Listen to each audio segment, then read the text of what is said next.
नमस्कार, मैं डॉक्टर विनोद जैन। एक गांव में एक किसान अपनी पत्नी और 4 लड़कों के साथ रहता था। किसान खेतों में मेहनत करके अपने परिवार का पेट पालता था, लेकिन उसके चारों लड़के बहुत आलसी थे। वे गांव में इधर उधर घूमते रहते थे। तो एक दिन किसान ने अपनी पत्नी से कहा कि देखो, अभी तो मैं खेतों में काम कर रहा हूं, मैं कमा रहा हूं, इनको खिला रहा हूं, लेकिन मेरे बाद इन लड़कों का क्या होगा? इन्होंने कभी तो मेहनत नहीं करी, कभी खेत पे नहीं गए, कभी गुड़ाई जुताई बुआई नहीं करी, तो ये कैसे अपना जीवन बिताएंगे? किसान की पत्नी ने कहा कि तुम चिंता ना करो, धीरे धीरे ये भी काम करने लगेंगे। समय बीतता गया, परंतु किसान के लड़के कोई काम करना नहीं सीखे। तो एक बार किसान बहुत बीमार पड़ गया और काफी दिनों तक बीमार रहा। उसने अपनी पत्नी से कहा कि वो चारों लड़कों को बुलाकर लाए। उसकी पत्नी चारों लड़कों को बुलाकर ले आई। किसान ने लड़कों से कहा कि देखो भाई, मैं अब ज्यादा दिनों तक जिंदा नहीं रहूंगा।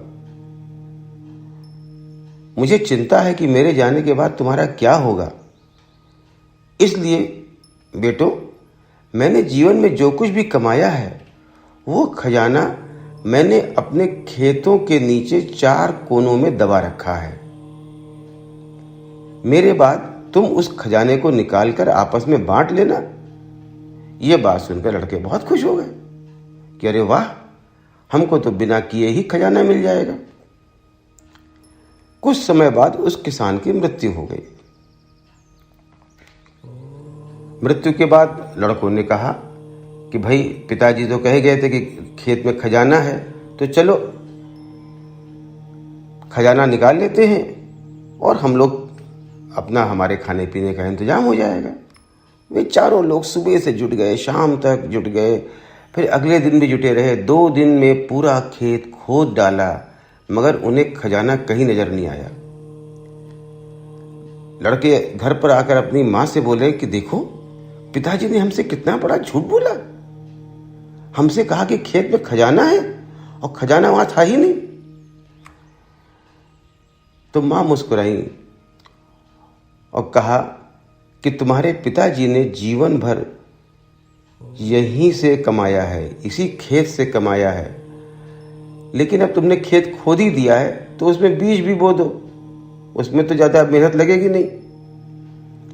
खैर, लड़कों ने सोचा कि ठीक है, खेत खुदा हुआ है, लाओ बेमन से उसमें बीज बो दिए और पानी देते गए। कुछ समय के बाद फसल पककर तैयार हो गई। अब लड़कों को पता चला कि देखो, जो पिताजी खजाना कह रहे थे वो वास्तव में इसी खेत में छुपा है। वे फसल को काट कर बाजार में गए, अच्छा मुनाफा हुआ